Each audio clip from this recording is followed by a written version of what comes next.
ये माना कि दाता हो तुम कुल जहां के, मगर कैसे दामन मैं फैलाऊं आगे।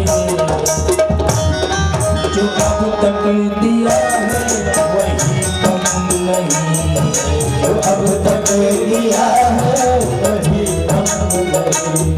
ये कर्जा चुकाने के काबिल नहीं हूँ, आ तो गया हो मगर मैं आ तो गया हूँ मगर मैं आ तो गया हूँ मगर।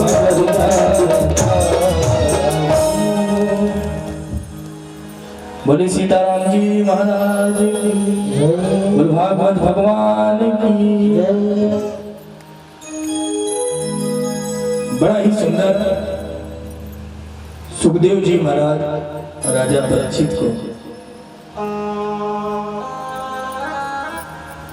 कथा श्रवण करा रहे हैं। अब मनु महाराज के दूसरे पुत्र प्रियव्रत की कथा भागवत में आती है। इनका नाम प्रियव्रत इसलिए पड़ा कि ये भातृ नहीं होने थी महाराज।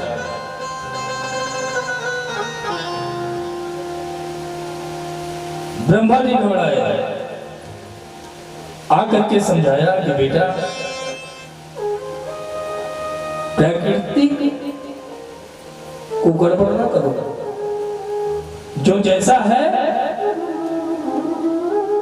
वैसा चलने दो।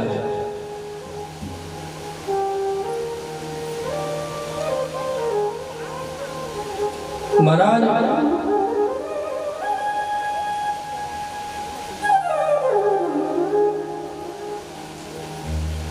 ब्रह्मा जी ने प्रियव्रत जी महाराज को उपदेश दिया। अंत में प्रियव्रत को वैराग्य हुआ और प्रियव्रत अपने एक एक पुत्र को एक एक द्वीप का अधिपति बना दिया। सबसे पहला द्वीप जम्बू द्वीप, इसके अधिपति बने महाराज अग्नि। अग्निधि के 9 बेटा जिन्होंने पूर्व जिद्दी अप्सरा से विवाह किया। इन्होंने जम्बूद्वीप में 9 खंड करके अपने 9 पुत्रों का बंटवारा कर दिया। सबसे पहला खंड अजनाब खंड, सबसे पहला खंड अजनाब खंड, जिसके अधिपति बने महाराज नाभि। नाभि ने पुत्रेष्ट यज्ञ करवाया। यज्ञ से भगवान प्रसन्न हुए और बोले क्या चाहते हैं?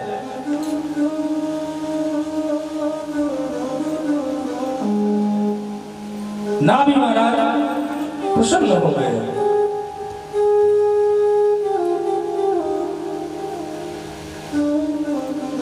और इतना प्रसन्न हो गए कि कुछ मांग ही नहीं पाए।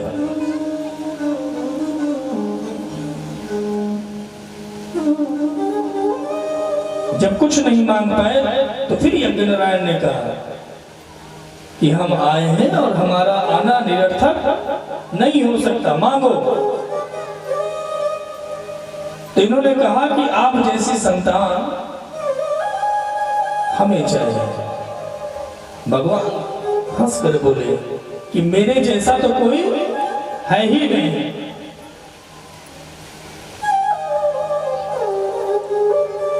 फिर भी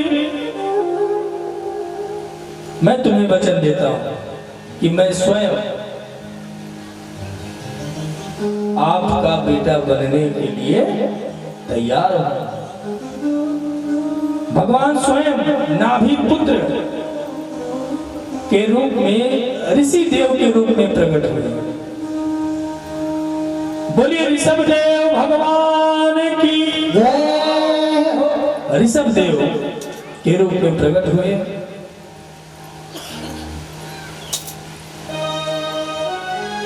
और आगे चल के सुखदेव जी महाराज राजा परीक्षित से कहते हैं कि ऋषभ, भगवान के एक दिन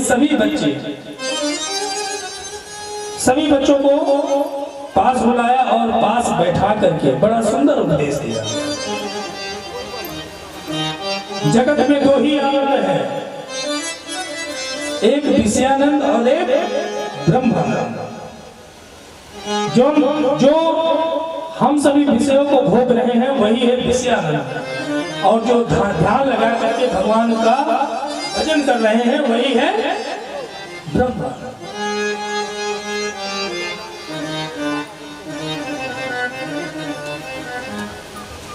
बहुत उपदेश दिया।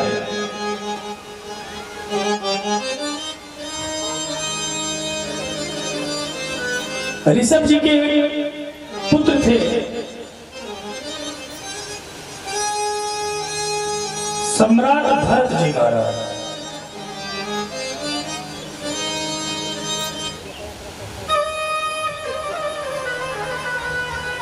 और भरत जी के 5 पुत्र थे। बड़े पुत्र सुमति को सत्ता का भार सौंपकर भरत जी पुलहाश्रम शालिग्राम क्षेत्र मुक्तिनाथ नेपाल में भजन करने के लिए गंडकी नदी के किनारे तपस्या में लीन हो गए। एक दिन भरत जी महाराज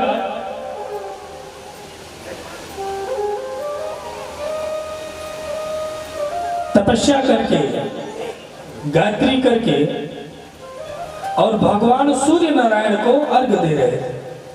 उसी समय क्या देखा कि हिरणों का एक झुंड नदी में जल पी रहा था। उतनी ही देर में एक शेर ने गर्जना की और शेर की गर्जना से एक हिरणी जो गर्भवती थी उसका गर्भपात हो गया और वो नवजात शिशु हिरण का बच्चा उस पानी में सारे हिरण तो भाग गए, लेकिन वो नवजात शिशु जो तुरंत जन्मा वो नदी में बहने लगा। भरत जी को देख करके बड़ी दया आई। भरत जी गए और जल्दी से मृग के शव को पकड़ा और ला करके अपने आश्रम में रखा।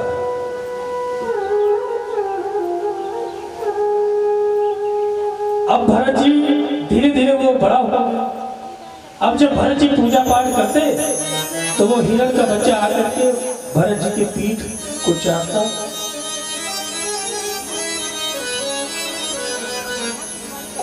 अब भरत जी का भाव भजन छूट गया महाराज। अब भरत जी केवल हिरण के प्रेम में रहने लगे। और एक दिन उस हिरण ने हिरण के झुंडों को देखा और उन्हीं झुंडों के साथ हिरण चला गया। अब भरत जी जैसा विद्वान, भरत जैसा महात्मा उस हिरण के वियोग में जंगल जंगल ढूंढ रहा है, रो रहा है। भरत जी महाराज उस हिरण का बिछोह नहीं सह पाए, रो रहे हैं और रोते रोते अपना प्राण त्याग दिया महाराज। इसीलिए हम सभी को चाहिए कि किसी से इतना प्रेम ना करो कि उसके बिना आप रह ना पाओ।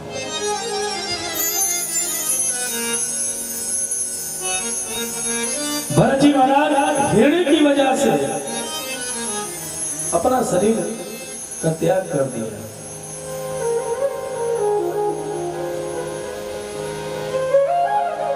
एक मृगा के संग ते भरत धरी मृग देह। और जब भरत जी उस हिरण को याद करते करते शरीर को त्याग दिया, तो अगले जन्म में हिरण ही हुए, क्योंकि अंते यामति सागति, अंत में आप जिसका चिंतन करेंगे अगले जन्म में आपको वही बनना पड़ेगा। इसीलिए भरत जी हिरण का रूप पाए, हिरण का शरीर पाए अगले जन्म में। इतना बड़ा महत्व हिरण का शरीर पा गया। अंत समय में केवल हिरण का चिंतन कर रहे थे। तो गोस्वामी तुलसीदास जी कहते हैं, एक मृगा के संग ते भरत धरी मृग देह।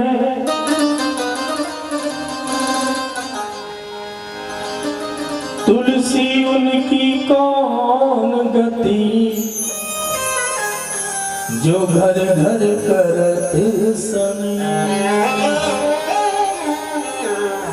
गोस्वामी तुलसीदास जी कहते हैं कि एक मृगा के संग ते भरत धरी मृग देह, और तुलसी उनकी कौन गति, जो घर घर करत सने। कहीं उनको यहाँ प्यार हुआ तो कहीं वहां हुआ, कहीं उनसे हुआ कहीं उनसे हुआ। तो गोस्वामी तुलसीदास जी कहते हैं कि उनकी कौन सी गति होगी जो घर घर स्नेह करते हैं। हिरण का शरीर भरत जी को प्राप्त हुआ, परंतु पूर्व जन्म का ज्ञान भरत जी को असंभव रहा, ध्यान मेरा। भरत जी ने सनही सनही धीरे धीरे हिरण के भी शरीर का परित्याग कर दिया।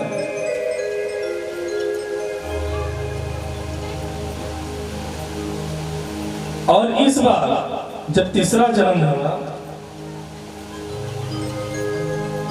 तो ये भरत जी महाराज एक अंगिरा गोत्रीय ब्राह्मण के यहाँ इनका जन्म हुआ।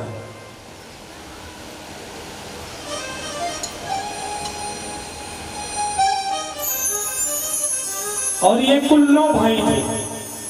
जहां जन्म हुआ अंगिरा गोत्रीय ब्राह्मण के यहाँ जहां जन्म हुआ, भरत जी महाराज 9 भाई थे।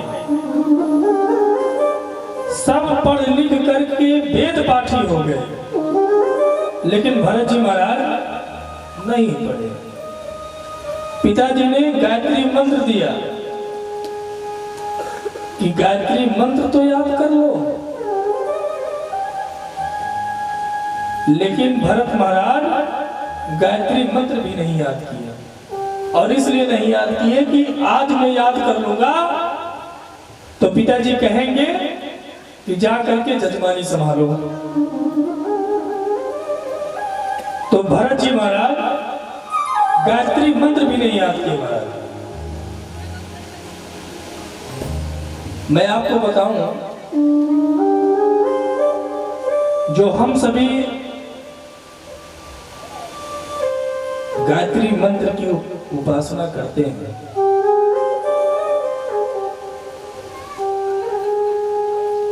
अब हम क्या कहें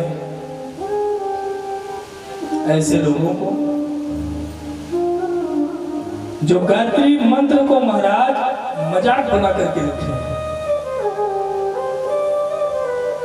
साउंड में चलाते हैं, हारन में चलाते हैं, चिल्ला चिल्ला करके गाते हैं।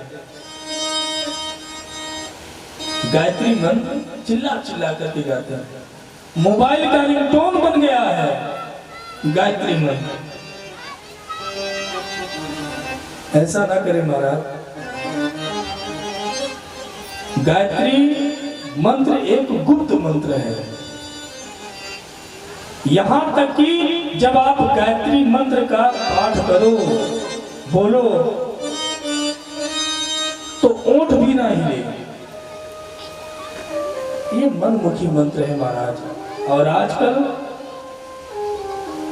लोग चिल्ला रहे हैं।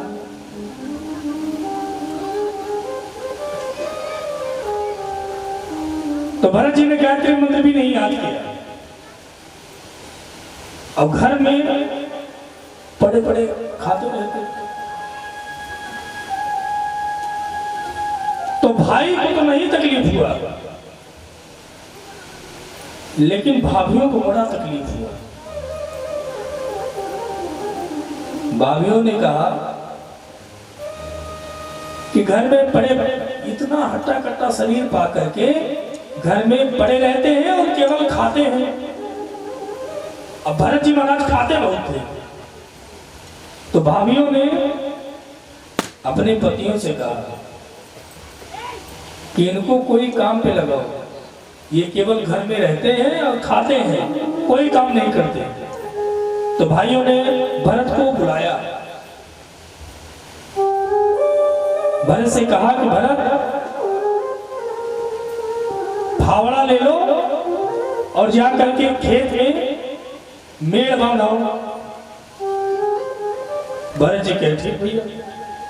फावड़ा लिए खेत गए। और जब खेत गए तो भरत जी सोचने लगे कि अगर कहीं आज मैं मेड़ बांध दिया तो ये हमसे रोज मेड़ बनवाएंगे। ऐसा कुछ कर दो कि मेड़ न बांधना पड़े। तो भरत जी ने क्या किया कि खेत में ही गड्ढा करना प्रारंभ कर दिया। अब भाई सब आकर के देखे तो भरत जी खेत में गड्ढा कर रहे हैं। फावड़ा छोड़ा, भरत जी को बताया तो किसी काबिल का नहीं है। तो सभी भाइयों और पिताजी ने मिलकर के उनका नाम क्या रखा? जड़ भरा। तो मूर्ख है, एकदम जड़ है, तो उनका नाम रख दिया जड़ भरा। अब एक दिन पिताजी ने कहा कि जाओ और जाकर के खेत में मक्का बोआ हुआ था, जाकर के चिड़ियों को देखो, खेत के रखवाले। अब भरत जी आए। भरत जी खेत के पास बैठे और बैठ करके विचार करने लगे कि खेत तो हमारा है नहीं भाई, पृथ्वी किसी की है? पृथ्वी किसकी है? किसी की नहीं है। लेकिन फिर भी हम मरे जा रहे हैं। 1 इंच कम हो गया, 1 इंच मारा तो सगा भाई के ऊपर मुकदमा ठोक देता है। 1 इंच है नहीं उसका भी।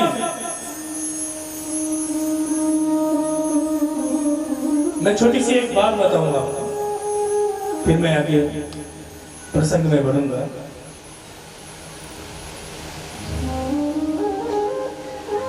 एक 2 भाई थे। बड़े वाले भाई की मृत्यु हो गई और जो बड़ा भाई था उसका पुत्र मुंबई में रहता था। कहाँ रहता था? अरे भाई आप लोग भी बोलो, ऐसा लगता है आप लोग ऐसे बैठे हो जैसे लग रहा है कि कितनी बड़ी विपत्ति आपके ऊपर आ गई है।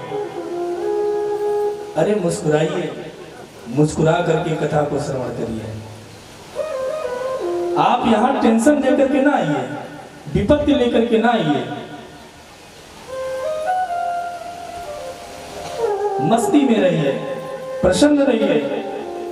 मैं आपको कहूं कि जितनी देर आप यहाँ बैठे हो उतनी देर आपको वैराग्य है। इस पंडाल से बाहर निकल के देखो महाराज, दुनिया का झंझट, घर में चीनी नहीं है, चाय लाना है, तो ये करना है, तो दाल नहीं है, पूरी व्यवस्था हो जाएगी। तो यहाँ प्रसन्न रहो। तो दो भाई थे, बड़े भाई की मृत्यु हो गई और बड़े भाई का पुत्र कहाँ रहता था? मुंबई में। और छोटे भाई ने क्या किया कि बड़े भाई की जितनी संपत्ति थी वो अपने नाम करवा लिया। बड़े भाई की जितनी संपत्ति थी वो अपने नाम करा लिया। अब जब भतीजा बंबई से आया तो गांव वालों ने बताया,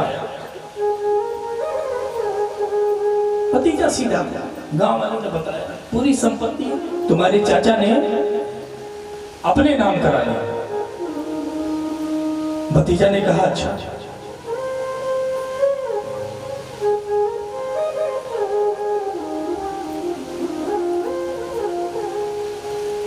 दो तीन दिन भतीजा रुका। रुकने के बाद जब जाने लगा तो गांव के एक सदस्य को एक चिट्ठी दे दिया और कहा कि जब मैं चला जाऊं तो ये चिट्ठी मेरे चाचा को दे देना। अब भतीजा इतना चिट्ठी दे करके चला गया।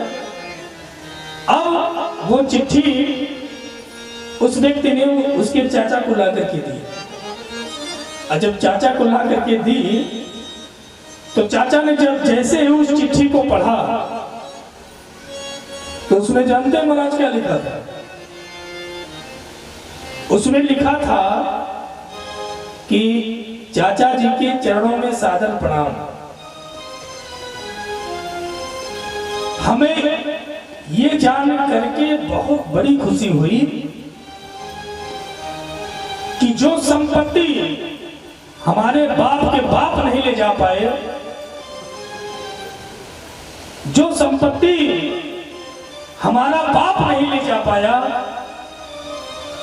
कम से कम खानदान में ऐसा कोई जन्म तो लिया कि वो संपत्ति अपने साथ लेकर के जाएगा। जैसे ही चाचा ने पढ़ा कि भतीजे ने ऐसा लिखा, चाचा रोने लगे और रो करके फ्लाइट पकड़ के मुंबई गए और भतीजे के चरण में पड़ गए, क्या मुझे क्षमा करो। तो महाराज भाइयों ने भरत जी का नाम क्या रख दिया? जड़ भरत। जड़ भरत नाम रखा। पिता ने कहा कि जाओ खेत की रखवाली करो। अब जब भरत जी खेत के पास गए तो विचार कर रहे हैं कि जब ये खेत भी हमारा नहीं है, ये जो उत्पन्न हो रहा है ये भी हमारा नहीं है, तो धरती मैया का है। ये चिड़िया भी राम जी की है और हम भी राम जी के हैं। तो भरत जी क्या किए कि सभी जो जानवर अगल बगल टहल रहे थे, चल रहे थे, भरत जी सबको बुलाना प्रारंभ किए, आओ आओ। और बुला करके भरत जी कहने लगे, राम जी की चिड़िया, राम जी का खेत, खा लो चिड़िया भर भर के। राम जी की चिड़िया, राम जी का खेत, राम जी की चिड़िया, राम जी का खेत, खा लो चिड़िया भर भर के। राम जी की चिड़िया, राम जी का खेत, खा लो चिड़िया भर भर के। हाँ, खा लो चिड़िया भर भर के, खा लो चिड़िया भर भर के। अब महाराज भरत जी सब जानवरों को बुला करके अपने खेत में हाँक देते, खाओ। विचार करिए महाराज, और कहीं अपने खेत में एक गाय घुस जाए और खाने लगे तो जो लाठी मारते हैं महाराज, इतनी लाठी मार देते हैं लेकिन भरत जी ने ऐसा कुछ नहीं किया। और उस साल अन्न जो पैदा हुआ वो दुगना अन्न पैदा हुआ।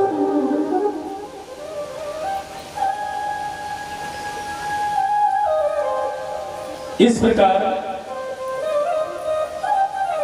सारे भाइयों ने भरत जी को कि तू किसी काम का नहीं है,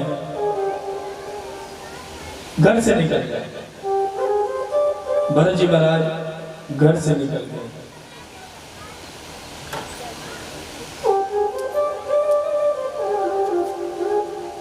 रास्ते से जा रहे थे तो कुछ लोगों ने भरत जी को पकड़ लिया, और जब पकड़ लिया तो भरत जी को ले गए अपने राजा के पास, जो वन का राजा था। भरत जी को राजा के पास ले गए। अब भरत जी को बढ़िया नहलाया गया साबुन से। अब भरत जी को नहलाने के बाद बढ़िया बढ़िया खिलाया गया। अब भरत जी बड़े खुश हो रहे हैं, वाह रे भगवान, खूब खा रहे हैं भरत जी। लेकिन भरत जी को यह पता नहीं है कि हमारी बलि दी जाएगी। अब भरत जी खाने में जुटे, खूब खाए। खाने के बाद जो पकड़ के ले गए थे उन्होंने कहा कि सब नीचे करो। तो भरत जी ने कहा क्यों? तो कहा जब खाए तब नहीं पूछे कि क्यों खिला रहे हो। तो भरत जी ने उसी सहजता के साथ सर को नीचे कर लिया महाराज। और जैसे ही राजा ने तलवार उठाई बलि देने के लिए भरत महाराज, वैसे ही मूर्ति को फोड़ करके भद्रकाली मैया प्रकट हो गई और सभी को मार डाला, सभी का वध कर दिया। भरत जी भद्रकाली मैया से कहते हैं कि मैया आप इनकी मति बदल सकती थी, आपने इनका वध क्यों किया? अब भरत जी महाराज मां भद्रकाली की आराधना करना प्रारंभ किए। आइए हम सभी भी मिलके मां जगत जननी की आराधना करते हैं। हाथ में त्रिशूल गरबा सोनवा के हार रूपवा सुरतिया बाड़ी शेर के सवार रूपवा बाड़ी शेर के सवार रूपवा हाथ में त्रिशूल गरबा, हाथ में त्रिशूल गरबा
सोना के मुकुट बासो है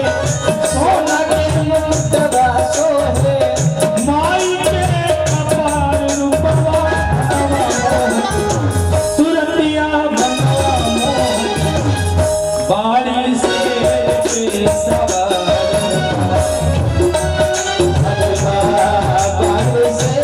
पे सवार मनवा मोहत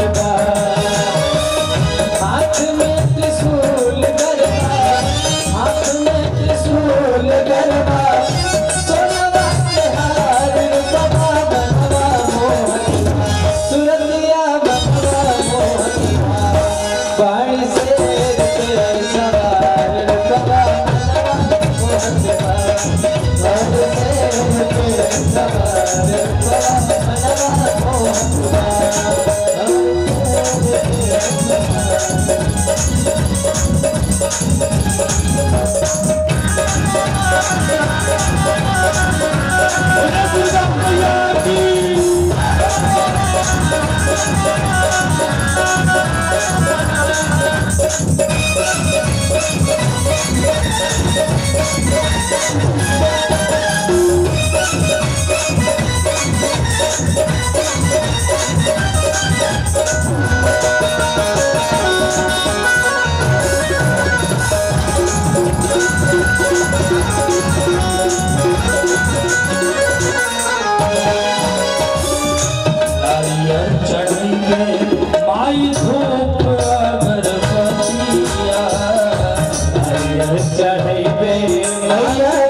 लागल माई के बरतिया फल फूल ढेर लागल माई के बरतिया नारियल चढ़ैबे माई धूप अगरबत्तिया फल फूल ढेर लागल माई के बरतिया मनवा में गुल के मोहे मनवा में गुल के मोहे माई के शिकार बाबा भगवा मोहत सा सुरतिया मनवा मोहत सा मूर्तिया मनवा मोहत सा बाली शेर पे सवार बाबा मनवा मोहत सा बाली शेर पे सवार बाबा मनवा मोहत सा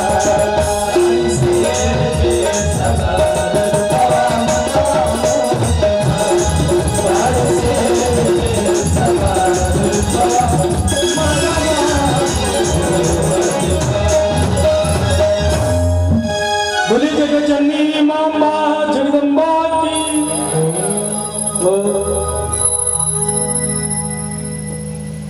अच्छा देखिए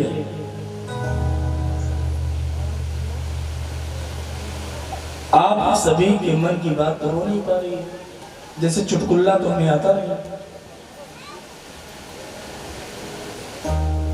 मैं कोशिश करता हूं कि एक दो चुटकुल्ला सुना दूं जिससे आप सभी का हृदय और मन प्रफुल्लित हो जाए, गदगद हो जाए। लेकिन मैं आपको बताऊंगा कि चुटकुल्ला सुनने से आपको कुछ प्राप्त होने वाला नहीं।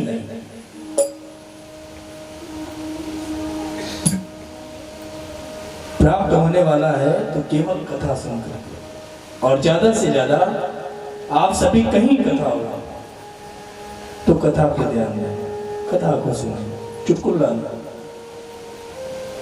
अब चुटकुल्ला की बात आ गई तो छोटी सी चुटकुल्ला हम आपको सुनाई देते हैं।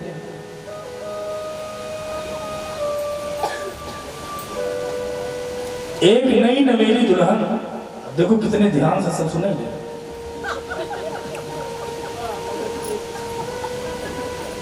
जैसे चुटकुल्ले की बात आ जाए और जब कथा सुनने की बारी आती है तो ऐसे ये लोग बैठती हैं, ऐसा लगता है कि कितनी बड़ी विपत्ति इनके ऊपर आ गई है। और जैसे कहो कि ये नई नवेली, बस तो एक नई नवेली दुल्हन अपने ससुराल में, तो सास ने उसे समझाया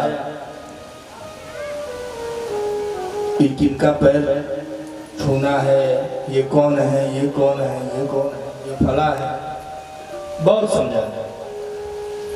एक दिन वो बहू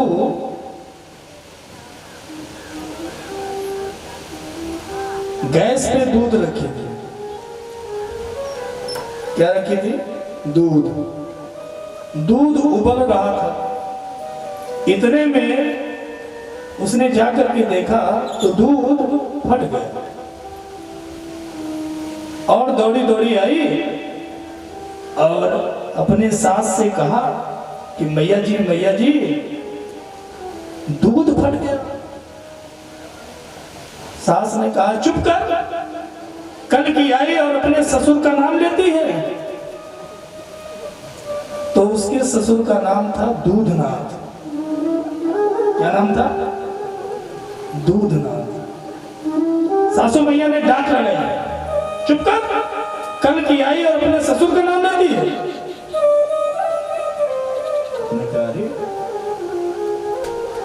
ठीक है। एक दिन फिर दूध उबल रहा था, वो गई और फिर दूध फट गया। अब दौड़ी दौड़ी आई और कही मैया जी, तो कही क्या हुआ? कहे ससुर जी फट गए। इस बार ये नहीं कही कि दूध फट गया, बोली कि मैया जी ससुर जी फट गए। तो बोलिए सीताराम जी महाराज की। देखिए कथा में होना चाहिए संकीर्तन, छोटे छोटे भाव देना चाहिए, इससे श्रोता का मन लगेगा। तो भरत जी के सामने मां भद्रकाली प्रकट हुई। भरत जी वंदन करते हैं, मैया अंतर ध्यान हुई। भरत जी आगे बढ़े तो सोबीर सिंधु देश का नरेश राहुगण राजा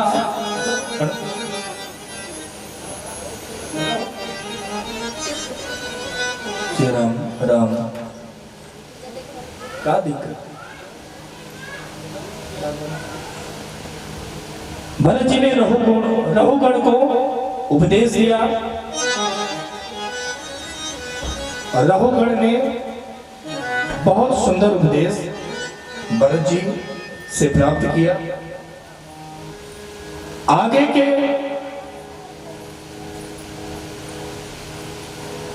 प्रसंग में श्रीमद् भागवत कथा के खष्टम स्कंद में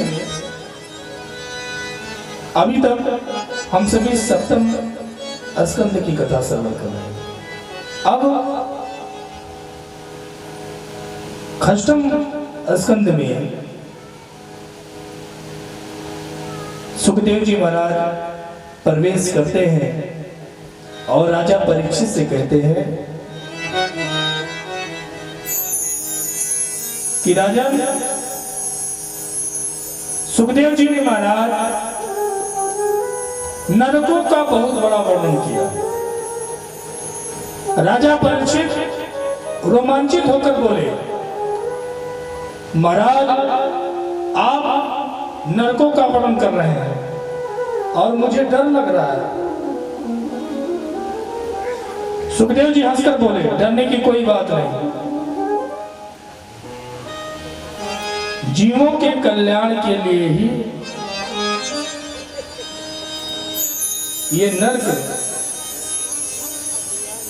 स्वर्ग और नरक बनाया गया है।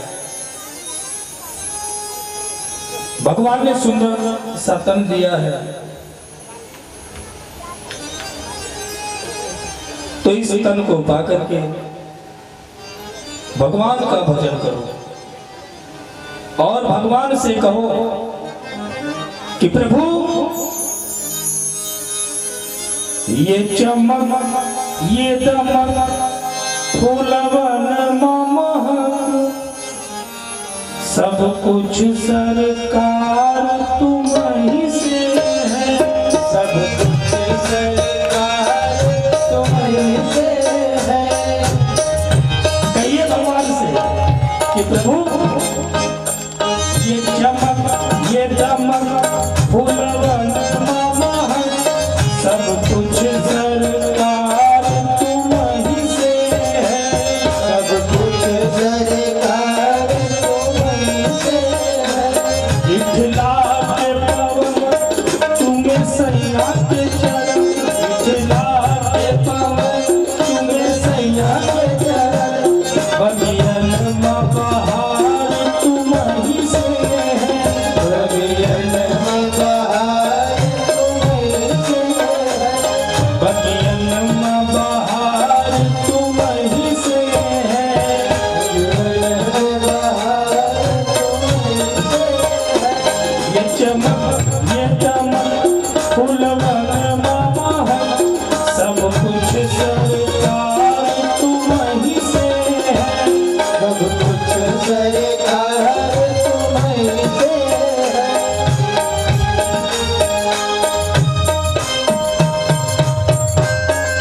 देखिए अब हम बहुत गए, अब आप लोग गाइए। ये चमक ये दमक फूलवन मामा, सब कुछ सरकार तुम्हीं से।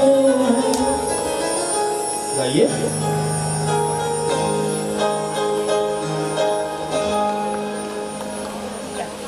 अब गाइए। ये चमक ये दमक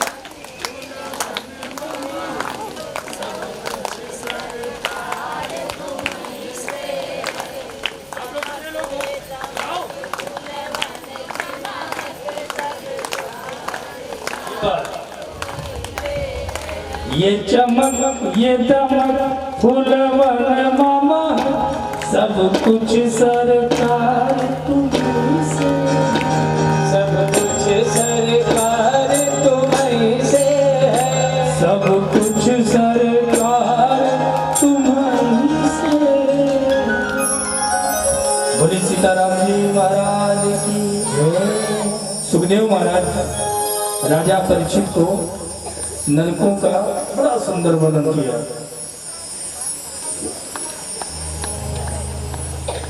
जब राजा परीक्षित डरने लगे,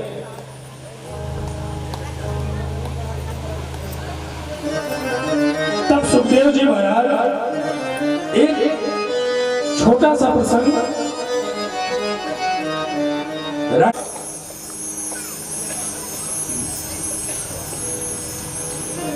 पति व्रतता उसकी पत्नी थी, आज्ञाकारी उसका बेटा था, लेकिन एक दिन अजामिल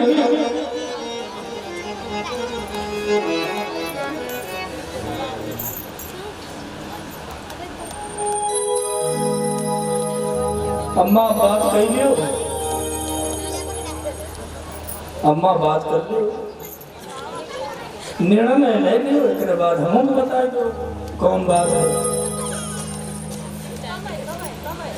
समय के बाद हाँ अब भी खत्म कर दिए। अम्मा यही जो समय बैठ करके आप सुन पा रही हो, इसी में आपकी धन्यता है। मोह माया के चक्कर में ज्यादा ना पड़ो। खाना तो रोज ही है, हम भी तो खाते हैं 11 बजे। परेशान ना होइए,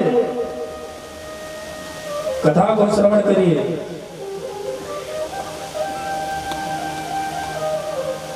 तो अजामिल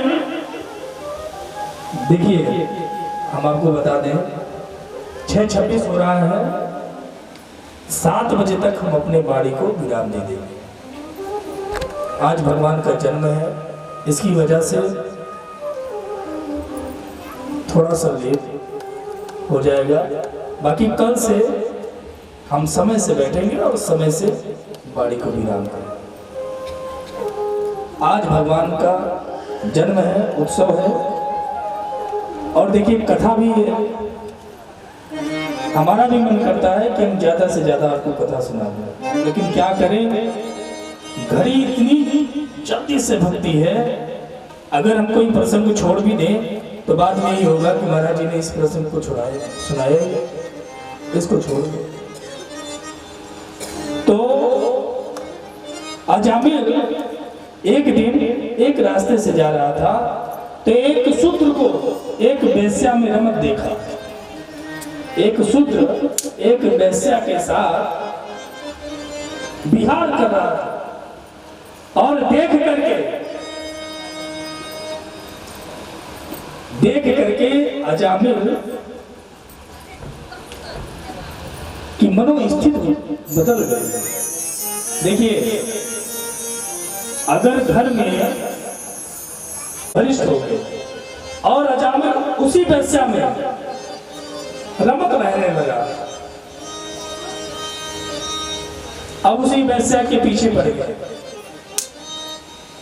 घर बार छोड़ दिया, पत्नी बच्चे सब छोड़ दिए।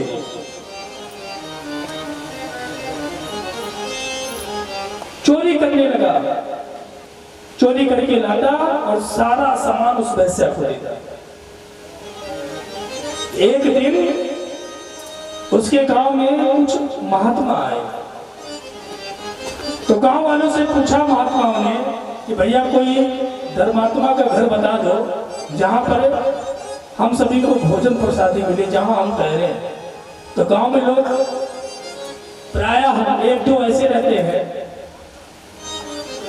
कि मजाक मजाक में किसी ने कह दिया कि भैया अजामिल से ज्यादा परमात्मा धर्मात्मा व्यक्ति इस गांव में कोई नहीं है, अजामिल के घर चले जाओ। अब सारे महात्मा अजामिल के यहाँ चले गए। अजामिल की जो पत्नी थी वो बड़ी साध्वी थी। भोजन बनाया, संतों को पवाया। संत जब भोजन पा गए और जैसे उठे उतने में अजामिल आ गया। अजामिल ने कहा कि अरे ये लोग कौन है?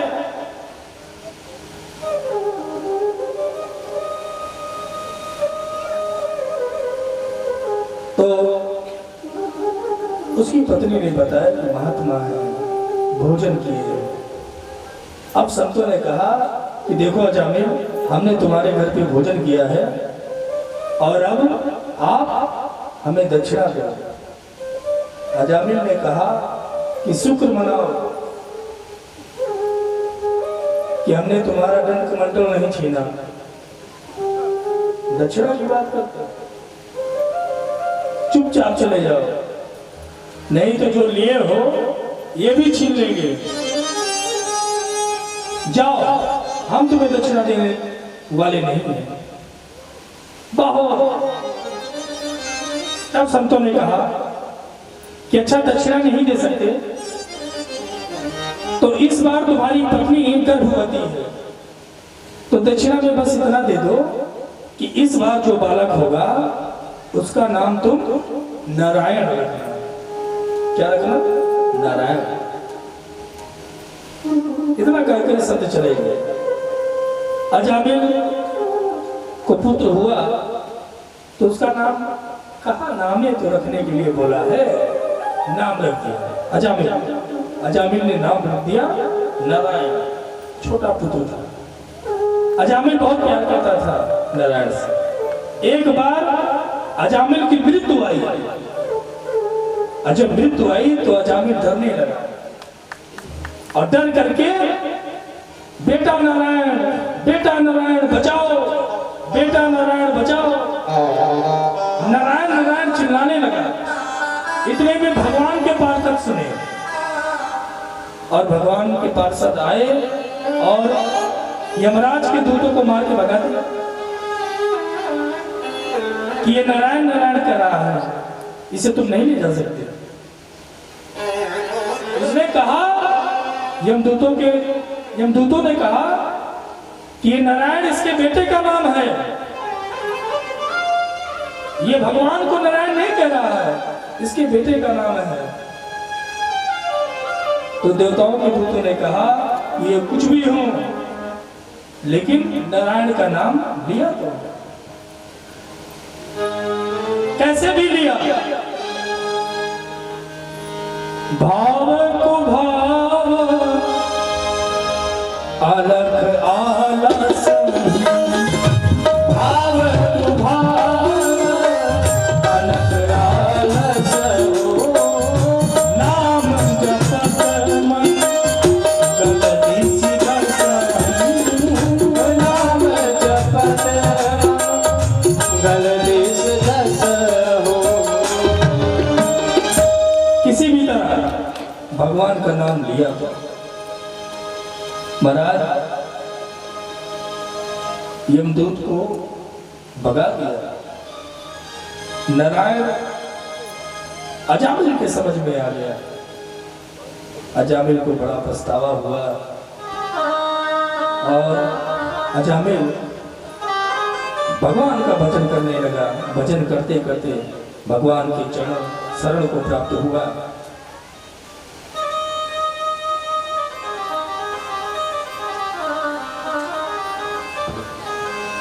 श्रीमन्नारायण नारायण नारायण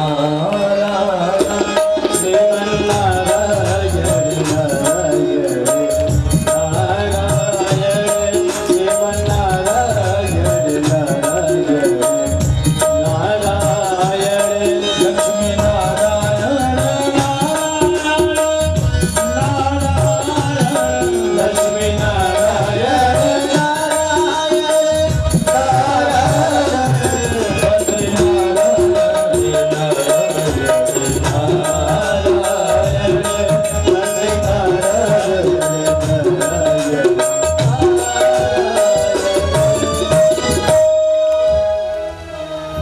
बोले सीताराम जी महाराज की। परीक्षित जी ने सुखदेव बाबा से प्रश्न किया कि बाबा आप हमें ये बताओ कि जब हिरण्याक्ष का वध वाराह भगवान ने कर दिया तो जो उसका दूसरा भाई हिरण्याकश्यप था उसका क्या हुआ? तब सुखदेव जी ने कहा कि राजन तुमने बहुत ही अच्छा प्रश्न पूछा है। कहा कि वही हिरण्याकश्यप भगवान से विरोध करने लगा। जब हिरण्याक्ष ने को वराह भगवान ने मार दिया तो हिरण्याकश्यप भगवान से विरोध करना प्रारंभ किया। एक बार वो तपस्या करने के लिए गया और तपस्या किया। ब्रह्मा जी प्रकट हुए और जब ब्रह्मा जी प्रकट हुए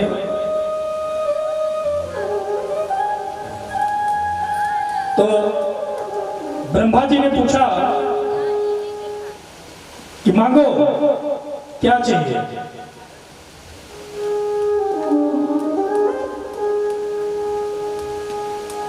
तो हिरण्याकश्यप ने ब्रह्मा जी के सामने प्रश्नों की झड़ी लगा दी और कहा महाराज मैं अमर हो जाऊं। ब्रह्मा जी ने कहा मैं तो अमर हूं नहीं, तुम्हें अमर होने का वरदान कैसे दे दूं? मैं खुद ही अमर नहीं हूं।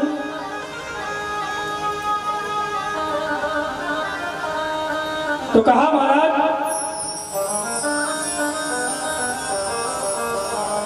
अगर अमर होने का वरदान नहीं दे पा रहे हो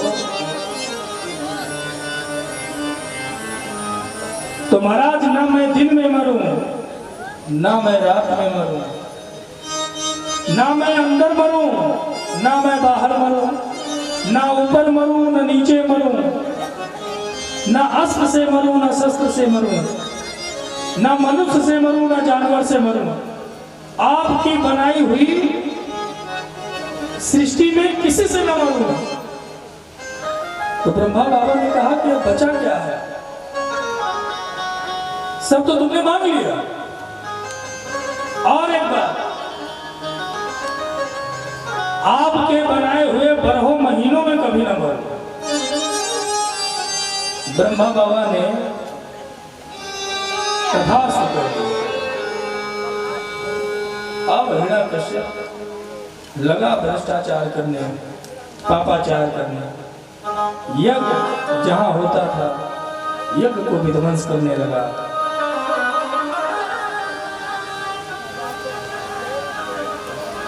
कालांतर में हिरण्याकश्यप के 4 बेटा हुए। हिरण्याकश्यप के 4 बेटा हुए। कौन कौन? आह्लाद, अनुहार, संघार और प्रहलाद। और जो प्रहलाद जी ने हुए ये भगवान के अनन्य भक्त हुए। प्रहलाद जी बचपन में ही ब्राह्मणों के बड़े प्रिय थे, सत्संग के बड़े प्रिय थे। हिरण्याकश्यप ने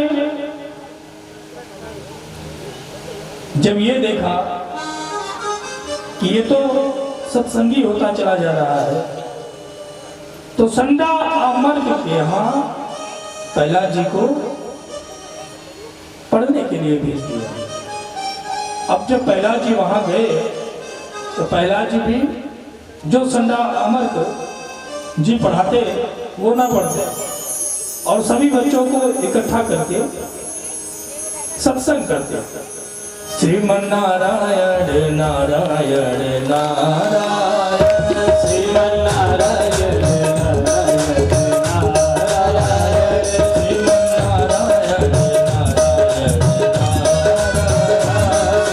नारायण नारायण नारायण। संकीर्तन करते।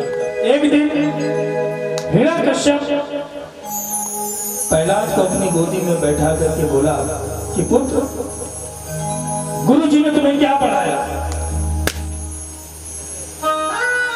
तब प्रहलाद जी लगे नौधा भक्ति सुनाने। किसको? हिरण्यकश्यप को। प्रथम भगति संतन कर संगा, प्रथम भगति संतन कर संगा, दूसर रति मम कथा प्रसंगा, दूसर रति मम कथा प्रसंगा, दूसर रति मम कथा प्रसंगा। दूसर रति मम कथा प्रसंगा। प्रहलाद को बहुत क्रोध आया। जैसे देखिए, जल्दी करने के चक्कर में यही होता है। हिरण्यकश्यप को बहुत क्रोध आया। संडा अमर को बुलाया, क्या पढ़ाते हो मेरे बच्चे? संडा अमर कांपने लगी कि प्रभु, जो सारे बच्चों को पढ़ाते हैं वही इनको भी पढ़ाते हैं। और वहां कौन सी पढ़ाई जाती थी?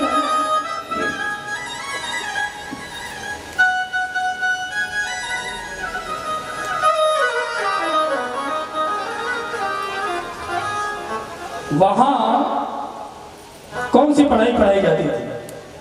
जो हमारे पड़ोसी देश में पढ़ाई जाती है। हमारे देश में फ्लाइट को उड़ाना सिखाते हैं और वहां एयरपोर्ट को कैसे उड़ाया जाए ये सिखाते हैं। तो संडा अमर के यहाँ यही पढ़ाई है। प्रहलाद जी आए, संडा अमर जी फिर से पढ़ाना प्रारंभ किए, लेकिन प्रहलाद जी तो बस संकीर्तन ही करते। और जब वो संकीर्तन करके नाचने लगते तो जो भी प्रहलाद जी को छूता वो भी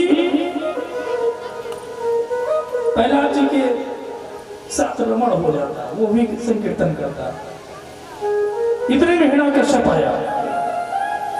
हिरण्यकश्यप आकर के कहा कि बंद करो और डांट लगाई।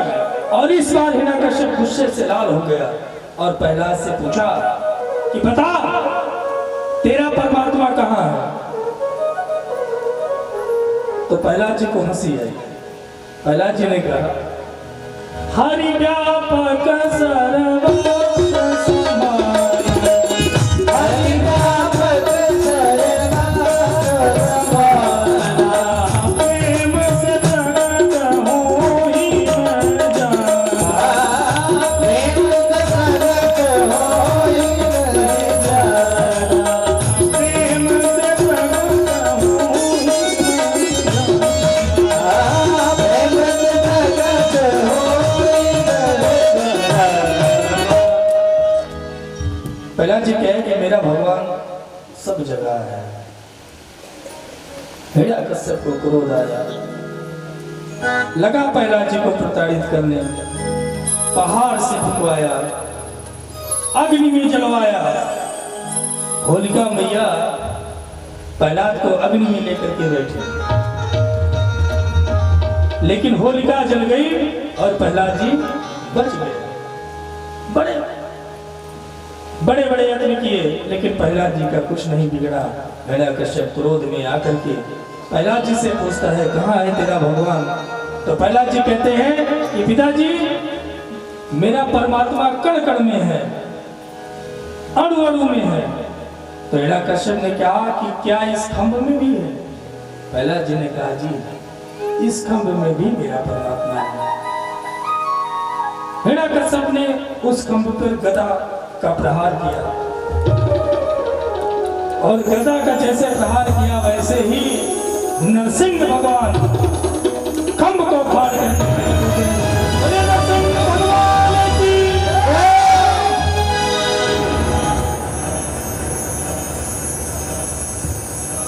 खंभ को फाड़ करके नरसिंह भगवान प्रकट हुए और हिरण्यकश्यप को अपने जंघों पर बैठा लिया।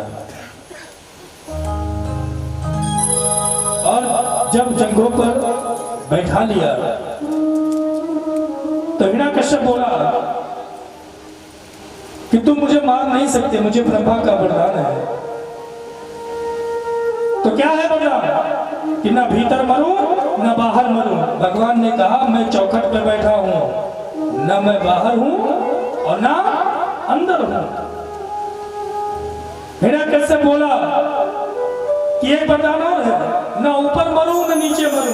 भगवान ने कहा, मूर्ख, ना तो ऊपर है और ना नीचे है, मेरी जांघों पर है। फिर उसने कहा, रुक जाओ, तुम मुझे नहीं मार सकते। बोले क्यों? कहा, मैंने ब्रह्मा जी से मांगा है कि ना मैं दिन में मरूं ना रात्रि में मरूं। भगवान ने कहा, ये गोधूली बेला है, शाम की बेला है, ना ये दिन है और ना ये रात है। उसने कहा, ना शस्त्र से मरूं ना अस्त्र से मरूं। भगवान ने कहा, देख मेरे बड़े बड़े नाखून, ना ये शस्त्र में आते हैं ना अस्त्र में आते हैं। उसने कहा कि ना मैं नर से मरूं ना मैं मानव से मरूं ना मैं दानव से मरूं। तो भगवान ने कहा कि देख, न मैं मानव हूं और न दानव हूं। ऐसा भी जीव तुमने कभी देखा है?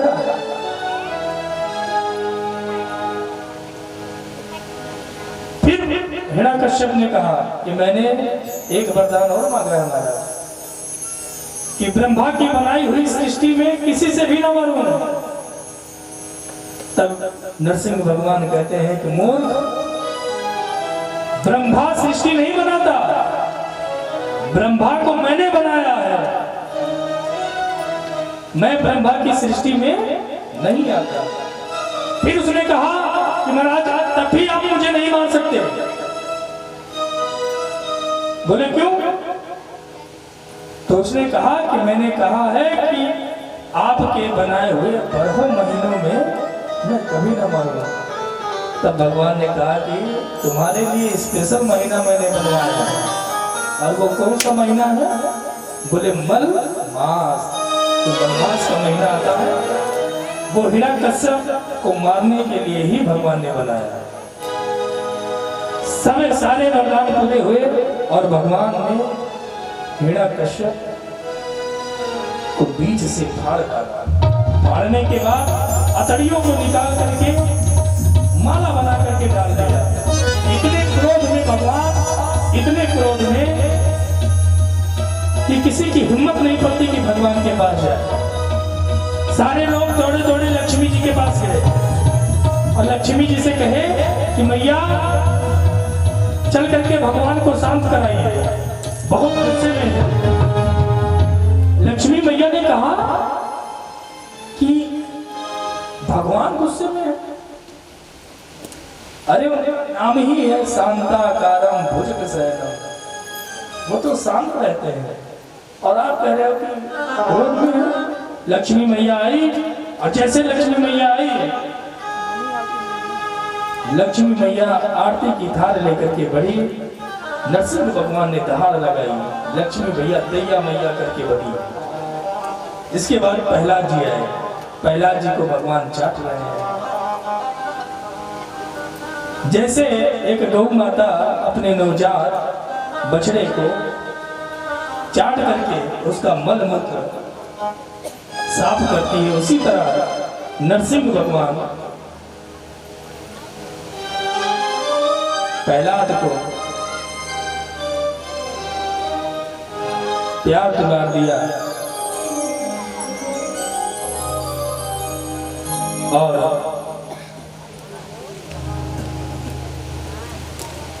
प्रहलाद जी को ये वचन दिया कि अब आने वाले वंशों में मैं कभी तुम्हारे वंश में किसी का वध नहीं करूंगा।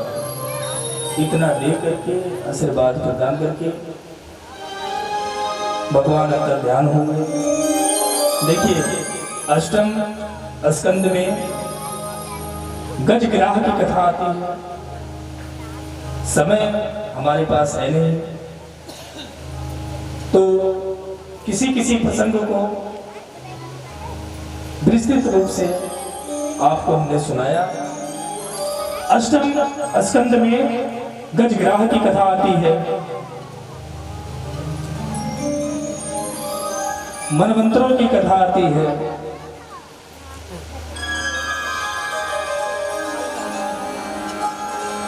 आगे चल के समुद्र मंथन की कथा आती है।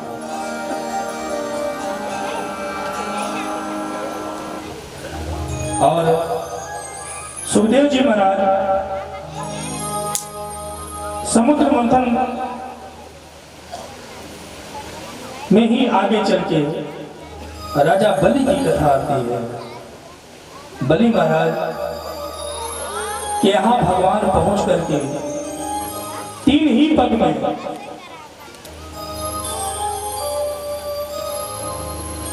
सारा नाप लिया, 7 तल ऊपर 7 तल नीचे, और राजा बलि को अभय दान प्रदान किया।